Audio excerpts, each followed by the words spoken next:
Good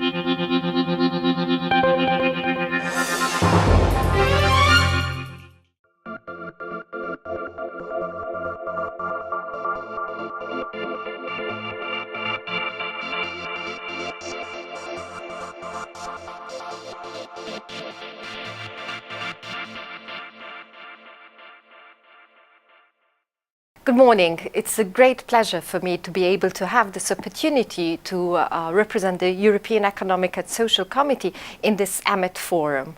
It's really a disappointment that I couldn't be personally with you in this beautiful setting. However, it's really the 2 days in which we are holding our plenary session, and therefore I am obliged to remain within Brussels. However, you're discussing a very important subject, something which is very close to the heart of the ESC, because the ESC really supports the digital agenda in terms of one of the pillars of Europe 2020. And really, the ESC fully supports Vice President Kroes's ambition to have every single European digital. However, to achieve this, we need to strike a balance between the economic aspects of being digital and also the social aspects. And really striking balance is something the ESC has always sought to. Why? Because we are 344 members coming from 27 member states, and we get together to discuss and reach compromises on very topical issues. In terms of the digital agenda, we have during the last few years expressed ourselves on different areas within this subject matter, and therefore have quite clear positions agreed upon amongst employers' organizations in Europe, trade unions and worker representatives within Europe, and also NGOs and specific interest organizations. But really, as I said, it is striking the balance between having the economical aspects, but also the social aspects. And yes, the digital agenda does offer ample business opportunities. If one were to think just about the single market, the internal single market, being digital also gives greater opportunities for entrepreneurship and for small and medium enterprises to really develop their business model further. I do come from an island, and you might say, but what has an island got to do with mountainous regions, because you are all from mountainous regions, where there are a number of things which are common. But the first basic fundamental common thing is the fact that these regions are made up first and foremost of the people. Secondly, you have a number of challenges, but also a number of benefits which are derived from both regions. The benefits, one can say, is that these regions generally offer beautiful settings which are very much sought after by people from urban areas. In fact, we do have a number of displacements coming to mountainous regions and also island regions. But we do have challenges. Also, the challenges, one would say, is the fact that often we are cut off. So our geographical location makes it difficult in terms of infrastructure, for energy, for transport, for ICT and broadband. It also is a challenge in terms of demographies, where we know there is a changing demography. But also challenges for our economic industry, where you have different industries, but often they tend to be seasonal, such as tourism, such as fishing or farming.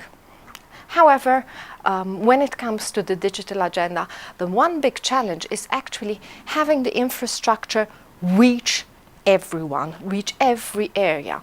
And this is when we say every European digital, it means nobody is excluded, irrespective of which part of Europe this person is in, be it an island, be it a mountainous region, be it a very rural region. And for this reason, the ESC advocates that there should be proper programs to ensure that the infrastructure reaches all Europe.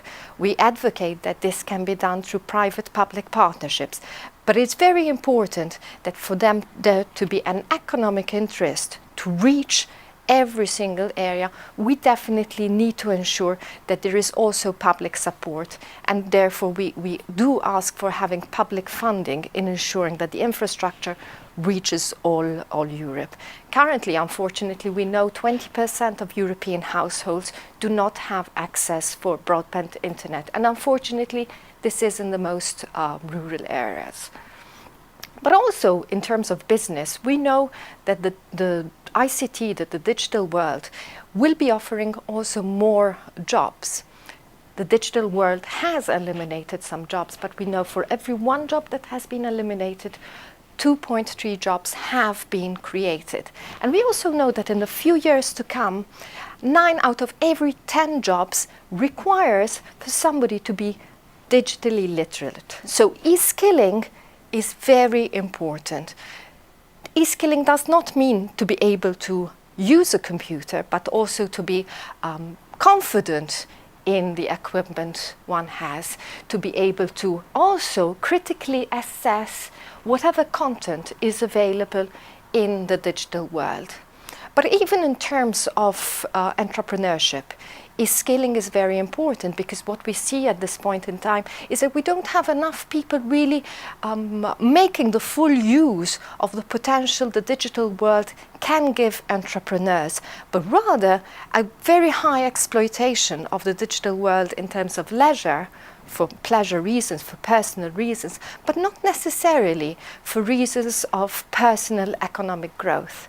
So in terms of e-skilling, you have both the economic aspect and the social aspect, which go hand in hand, whereby we need to have more e-skilling for better jobs, better sustainable jobs, and because the job market requires it, but also in terms of our entrepreneurs and potential entrepreneurs really being able to identify how to, I would say, exploit the internet for also personal development, but economical gains. But there again, all this fits into the scenario of a digital single internal market. And for a digital single internal market to really succeed, we need to have a number of factors in place. The first most fundamental thing is trust. Having trust to be able to use the digital world for personal purchases, for personal reasons of commerce, but also as an SME or as an entrepreneur or as somebody who has a startup, of using the internet for economic gains. So this is one of the things the ESC puts a lot of emphasis on. What can be done in terms of legislation, in terms of self-regulation, but also in terms of education, in ensuring that there is this trust. Another aspect is then how much the digital world is being used by public service itself, because we know public service needs to be the one who sets examples. So e-procurement is particularly important, but also then in facilitating all the procurement aspects to make sure that it is worth the while for an SME to also be digital. So here we're speaking about e-signatures, for example, e-invoicing, e-ID, but also recognition of these aspects cross-border. So the digital world does offer opportunities. We know that in this time of crisis, it is one of the industries which has the potential for growth. Even if we were to look at aspects such as health, tourism, industries which are growing, but these are also industries which can be supplemented by ICT, by the digital world, to exploit even further and to bring about exponential growth. Therefore, it is in this time that we should be thinking more of how to ensure and how to facilitate that this digital world can be truly used. And this is why also as an ESC we put a lot of emphasis on the freeing of the spectrum. So it was the move from analog television to digital television. But now that the spectrum has been freed, are we truly being utilizing the space for the benefit of SMEs and the benefit of industry and the benefit of the individual socially, to be able to then really make full use of the digital world. I know you are amongst representatives from these different regions. You have been speaking about the potential of the digital agenda for this region, the difficulties of the digital agenda. There's so much more that can be said, but little time, and I know you will be covering a lot of the subjects yourself. However, from my point of view, I thank you once again for giving me this opportunity to just very briefly express some of the opportunities, but also some of the concerns we as the European Economic and Social Committee have. From our point of view, we will continue supporting the endeavors of the digital agenda. Personally, I am available, even if I'm not there physically, to be in touch with you via email or via the social media, so please do not hesitate to get in touch with me if you need further clarification or further discussion, and I look forward to receiving the outcomes of this forum. Best of luck to everyone.